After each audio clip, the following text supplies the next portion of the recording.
Hi, Sam here from Subaru of Puyallup, your stress-free dealership.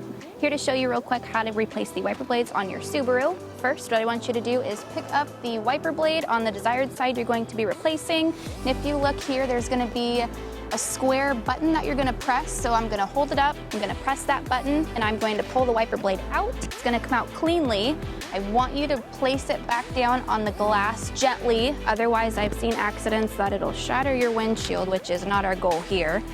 Getting the new one outside of the pack, I want you to just pull this white liner off of it so we can expose the desired place that you want to contact with your glass. So again, what I want to do is pick up this windshield wiper arm. I want to slide where that button that I initially pressed is going to match into the desired wiper arm. It's going to click. So you're going to hear a noise, then we're going to lay it back down gently. Again, we don't want to do anything with your windshield glass, and you should be all good to go.